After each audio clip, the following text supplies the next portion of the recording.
This is Jared Horak for today's RacingDigest.com, and this is my Del Mar Saturday video for Saturday, July 29th, 2017. We're going to do the 9th race, the Grade 1 Bing Crosby for 3-year-olds and up. They're going to be traveling 6 furlongs on the main track. Let's look at the track profile. Today's Racing Digest gives you a track profile for each race.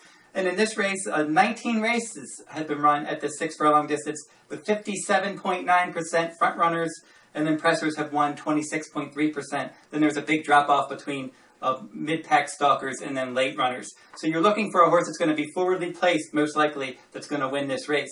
Now, favorites win this type of race 30% of the time. They finish in the money 80% of the time. And your 2 front runners in here, Drefong, who's going to be your favorite for trainer Bob Baffert, and then you have St. Joe Bay breaking right next to him. So they're the 2 front runners. Your pressers in here, you have Coastline, you have Roy H. coming in from Belmont Park off of his last win, and then you have in the outside, Mo Candy will be breaking from post 11. So let's go right to the favorite in here. That's Drefong for trainer Bob Baffert. Mike Smith is going to ride. They're 17 for their last 28. This is a good jockey trainer team. It seems like every time I do these videos, Bob Baffert has one of these stakes contenders. He always seems to be doing well at the time as well. The last 15 starts, Baffert is 5 for 15. He always seems to be on a roll. He has good stats in dirt sprints, 90-plus day layoff runners. Speaking of layoff, this horse hasn't run since the Breeders' Cup Sprint, and he won that race. He's 1 for 1 in Del Mar dirt sprints. He's 5 for 6 overall in dirt sprints. He fits on the track profile, as we mentioned, strong connections. He earned 150 plus final ratings in his last 3, and that's the kind of final rating that it's going to take to win this race. So overall, he looks like a solid contender. And then his workout on July 25th, if you look at the Today's Racing Digest workout analysis of this race, they said that was an outstanding work. So he's working well, he's classy, he should come back running. The only negative is he's going to be breaking from post 2, and then St. Joe Bay, as I mentioned, is going to be breaking from post 3. So he's going to be breaking inside the other speed horse, and coming off that layoff, you might have to use him up a little bit early. Maybe that will set the stage for a presser to win this race, and I hope that's the case because my top choice is a presser, number 8, Roy H.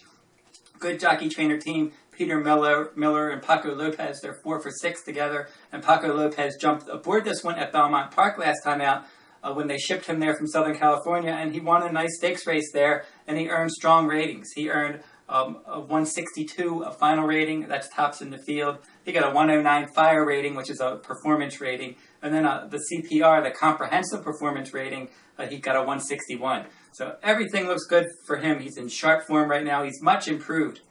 In his last 3 races, his final rating 140, 153, then 162. So he's improving. He's got tactical speed. He's sharp, and he's been running well and working well, including that Del Mar work on July 23rd. He looks like a solid threat in here. Now, I will make Drefong my second choice. He looks like a solid contender for trainer Bob Baffert. Ransom the Moon will be my third choice. He's more of a mid-pack stalker type for trainer Phil D'Amato. Flavian Pratt's going to ride back.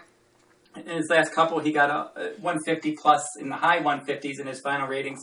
He just missed at 7 furlongs to a Bob Baffert runner last time out, Danzig Candy, and then he won a stakes race prior to that at 6.5 furlongs at Santa Anita. His fire ratings are in the hundreds in his last couple. His comprehensive performance ratings are good. So he's got enough tactical or at least stalking speed to keep the leaders in his sights. And then rounding out my top 4 in this race, I'm going to use solid wager for trainer Peter Miller, just because he likes Del Mar. He's a late runner, and I think he can rally to get a piece of this. Now, looking at, obviously, he's 2 for 2 in Del Mar dirt sprints. But looking at it to see if he really is a horse for course, and the way that you can look at that is you look at the speed figures that they earned on the track that they like, and if they're higher than the others, then that really shows you that they're really a horse for course, and he is, because you can go back to his win last fall at Del Mar in the 7 furlong stakes race, and he got a 147 final rating. None of his other final ratings since then away from Del Mar were as high as that. So he does his best work at Del Mar, and he should be finishing in here. Again, my top 4. Number 8, Roy H. is my top choice. Number 2, Drefong is my second choice.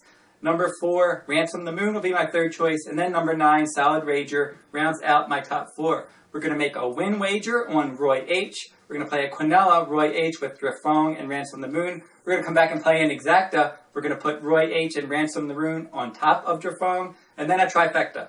We're going to put Roy H., Drefong, and Ransom the Moon on top. We're going to put all in second, and then we're going to key number 9, Solid Wager, in the third slot. If you're interested in my full card analysis each day from Del Mar, go over to todaysracingdigest.com. Click on the Handicappers Report tab. There you can find my full cards each day from Del Mar. And if you're interested in this complete digest for Del Mar for Saturday, July 29th, go over to todaysracingdigest.com. Click on the products page. You can purchase this complete digest at Del Mar at todaysracingdigest.com. And that'll wrap up this week's video. We'll be back with another stakes race next